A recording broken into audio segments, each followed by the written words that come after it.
welcome back to my YouTube channel. Today we're going to be talking about the books that I read in October. Let's get into it. So for this month's reading wrap up, I'm actually going to go in ranking from worst to best. So without further ado, let's get into the shit show. I'm really sad that this book is the first one that I'm going to be talking about, that it was ranked the least. I rated this 3 stars on Goodreads. I was so incredibly disappointed by it, but also I think I was so disappointed by this read because I had such high expectations for it. And the book that I'm talking about is How to Sell a Haunted House by Grady Hendrix. A lot of people recommended this to me because I read Home Before Dark by Riley Sager and I wanted a haunted house. And look, I hate shitting on books. I truly hate shitting on books. Being an author myself, I despise it because people work so hard, but I just did not click with this book. There's nothing against this author, but I just, wowzers. It should not take 200 pages out of, let's see how many there is. 200 pages out of 380 to finally get into The Haunting. I picked up this read because I wanted to read a haunted house book in the month of October because it's spooky season. Halloween is around the corner. I wanted to read something that would scare me. And don't get me wrong, there were a few chapters that did scare me. It wasn't completely horrible, but there was just such unnecessary stuff in here. Like, I understand having detailed backgrounds, I truly do, but there was so many things where you just didn't need to know it. It didn't need to be in there. It sounded like narrator was just word vomiting. It shouldn't take 200 pages to get to The Haunting. By 200 pages I should be scared and they should be going, oh my god, oh my god, oh my god, it's haunted. The TV turning on once or twice in 200 pages is not it. Like, that's just not the vibe. There were certain things that were scary, but I just, like, there was some things like, oh my god, I can't believe that it was written.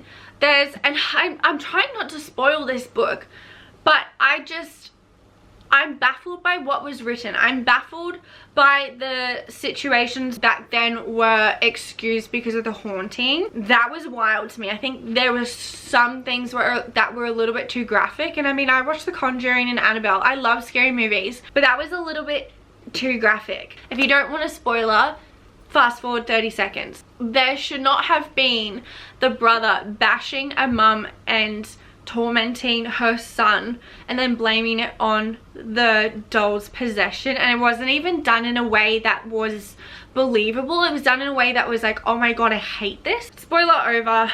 I just really couldn't find anything that I kind of liked, because even when it did get to The Haunting stuff, I was over it. I was so over it, and then The Haunting happened and it wasn't believable. Like, it just wasn't believable. I watch so many haunted movies and I believe them. I'm a huge paranormal lover. I believe in ghosts. I'm going to say I believe in ghosts. This is not believable. I'm just going to leave it there because I truly do hate talking bad about books. This is the first time that I've actually ever read a book where I've gone, I really didn't like that. I've never actually experienced that before. Moving on. Next up we have The Haunting by Natasha Preston. I rated this book a 4 stars on Goodreads. Now, do not get me wrong, this book is 5 stars. Throughout the entire thing it is 5-star reads, but I'm so disappointed, and honestly I was actually angry. I was so angry I wanted to write a review. I wanted to message Natasha Preston. She should not have ended the book how she did. There's cliffhangers and then there's that ending, and I was like, that's not an ending. That is not an ending. I hated the ending with a passion. But throughout the entire book I was gobbling this up. Absolutely gobbling. Also, I just realized, I forgot to tell you, I read it on my Kindle. I don't actually have a Kindle, I just have an iPad, but she's decorated really cutely. I mean, I have the Kindle app. But The Haunting isn't released on paperback in the Commonwealth yet, or at least in Australia. I can't get it until January, but it's released everywhere else and on Kindle, so I read it on Kindle. And like, oh my god, the cover is amazing too. But this book I loved. I devoured it. If you really like slasher films, totally your vibe. It is absolutely amazing. It's about it's amazing. It's about children getting slaughtered. It is about kids that are getting murdered around October and Halloween season. It was a perfect read for October and spooky season. I'm so happy that I read it in the month of October. It truly made the vibes. It just It was perfect. So if you like slasher films, if you want to read a spooky season one, just please go give this a read. I really like it, but I am going to warn you about the ending because you will be screaming. You will throw your paperback against the wall and you'll probably message Natasha Preston saying that you're really angry with her.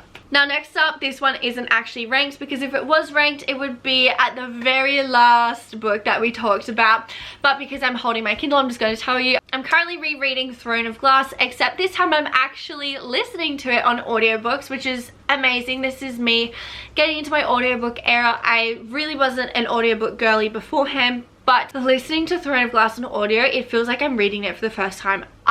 I'm loving it so much. I'm rereading because I want to reread Throne of Glass before I start Crescent City.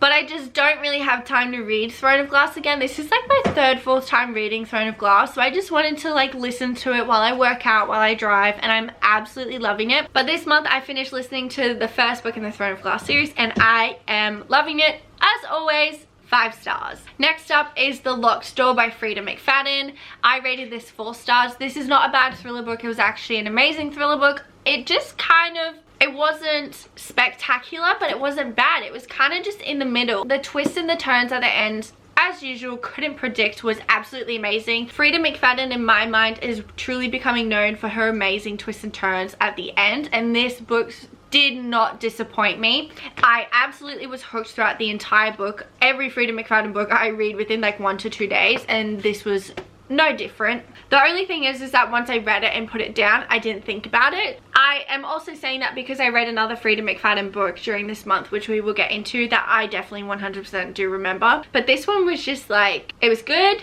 I highly recommend it. Please read it. You'll have so much fun throughout. It's kind of forgettable afterwards. It's just one of those reads, and that's not saying that it's a bad book. That's not saying it's a bad book, because that could actually just be my mind. There's so many books that I'm like, that was absolutely incredible, please go read it, but I will not remember a single thing of it. I just know that it was amazing, and that's what happened with this book. It was great. I highly recommend it. 4 stars. After I read it, I'm just like, eh. Next up we have the first book in the Vampire Academy series. I need a round of applause. I finally started it. It is as good as everyone says it was. I rated it 5 stars. It was great. I was hooked from the beginning. I love the magic system. I love the world. It's very unique because I haven't read that many vampire books. Absolutely loved it. By the end I was like, oh my god, I need to read the next one. Like, I'm so hooked. The only thing that I will say is that the first book was actually summarized quite well. Everything had a conclusion, which everyone's going to be like, that's not a bad thing.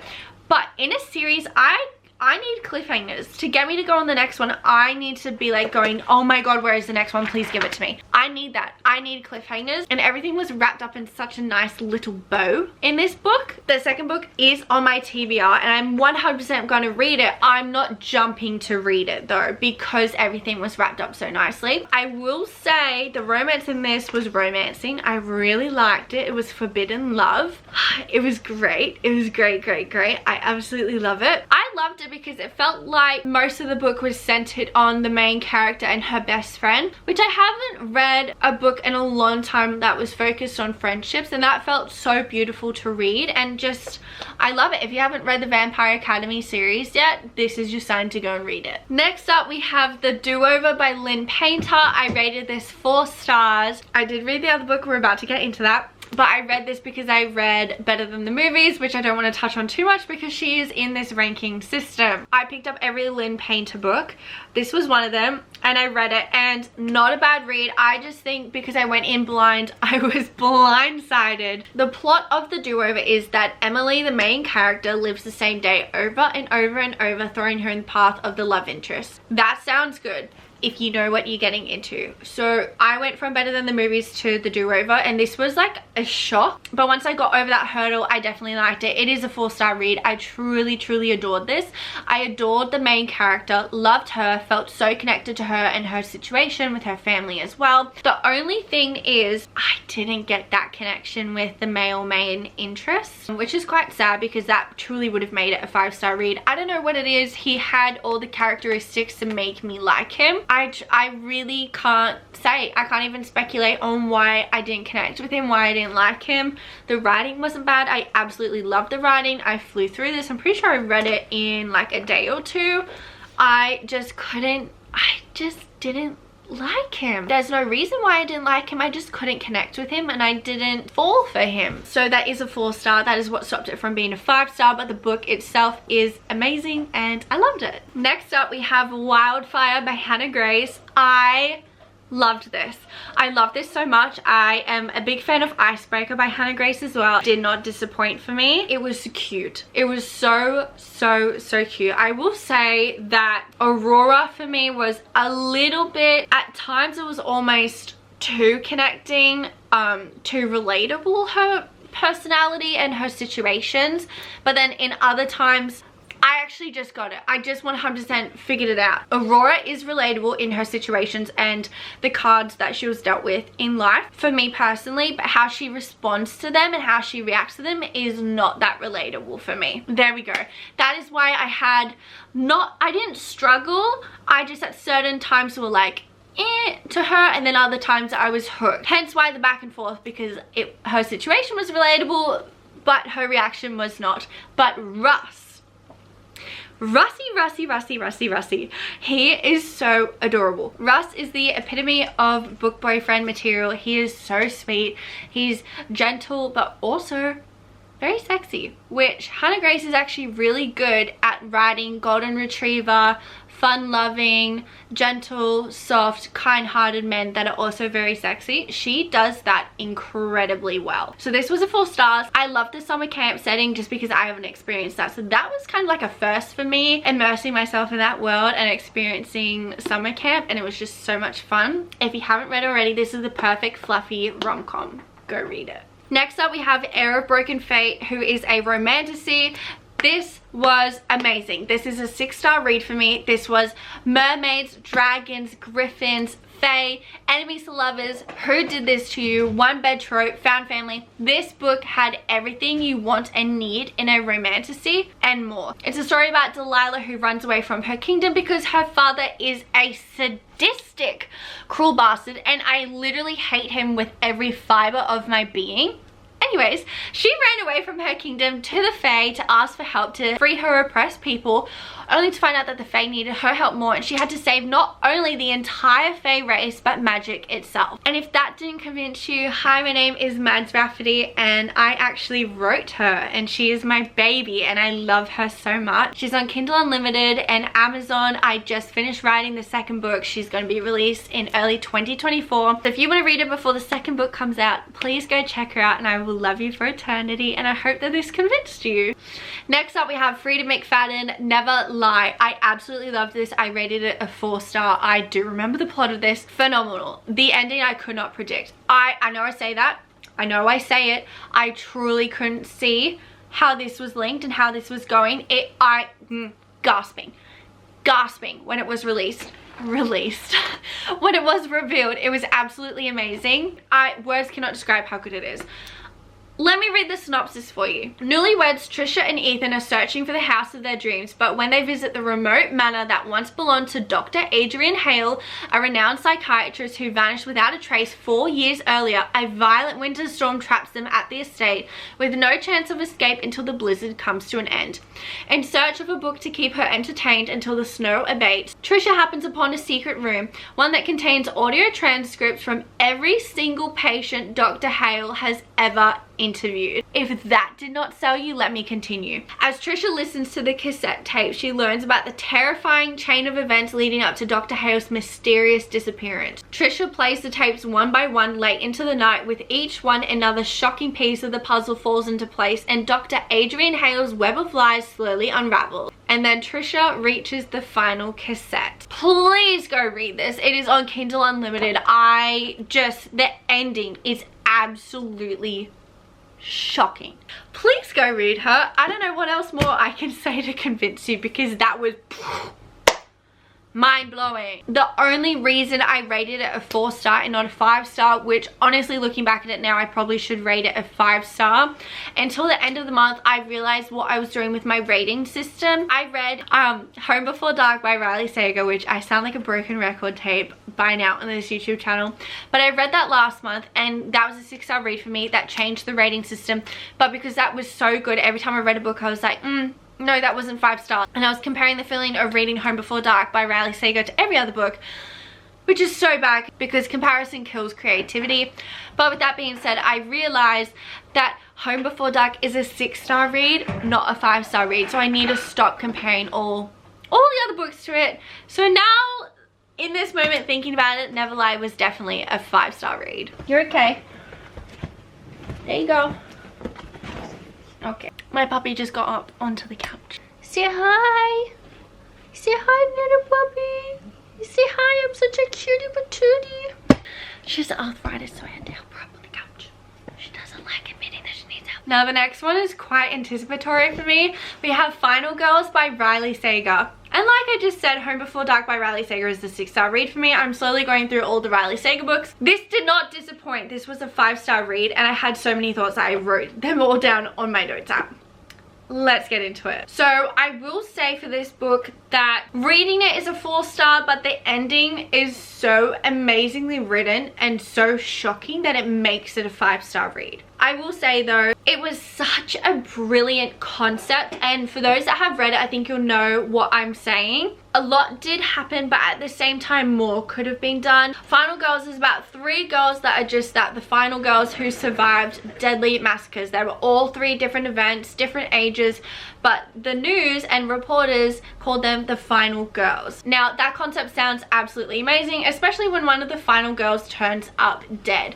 But with that being said, I feel like there was so much more that could have been done with the final girls, that could have happened to the final girls to make this an astounding 6-star read, because a lot was happening, but yet at the same time absolutely nothing was happening, and that's why it felt like a 4-star read throughout it. So I loved the beginning because the concept was absolutely amazing, but once I got to the middle, I started realizing that not much more was going to happen, which is a little bit disappointing, not gonna lie. And I'm just going to read to you my thoughts because I typed out this on the notes app as I was reading this, and I feel like this is just me being brutally honest. If you don't want to see any spoilers, fast forward. I will let you know when the spoilers are done. So we have, absolutely hate this main character girl. You're angry for your friend's life being taken, so you go out and pick a fight with a homeless and kill him.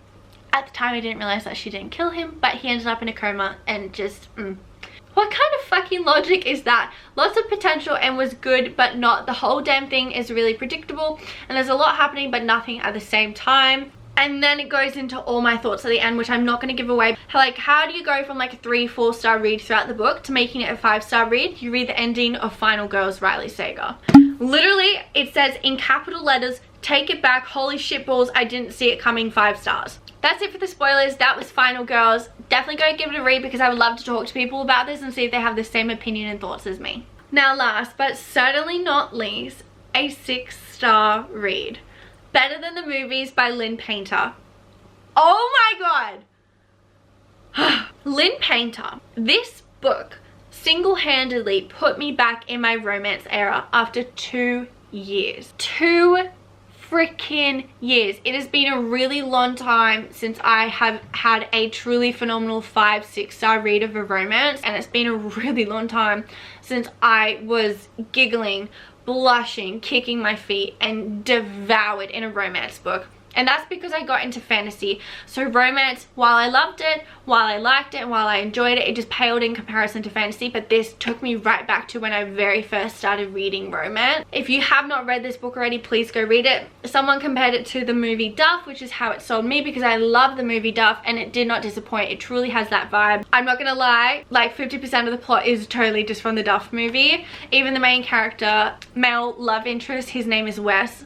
Same to the Duff movie, so I'm not quite sure what's going on there. Love Lynn Painter though. It is fake dating, which we absolutely love. It was just such a cute romance. I haven't read a cute romance in so long. I posted on my TikTok stories, I was 25 pages in, I believe. It was either 25 or 50 pages, and I said I knew that I was going to be obsessed and that I knew this was going to be my new personality. Like, this was gonna become my entire personality, and it did. It now has a special place on my bookshelf because I love it so much. Roman Empire book. I cannot express to you how much I love this book so much. Please go read it.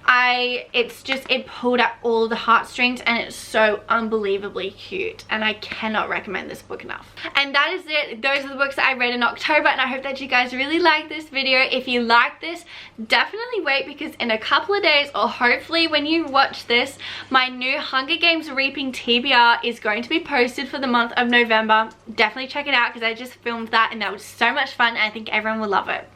Thank you for watching. See you soon.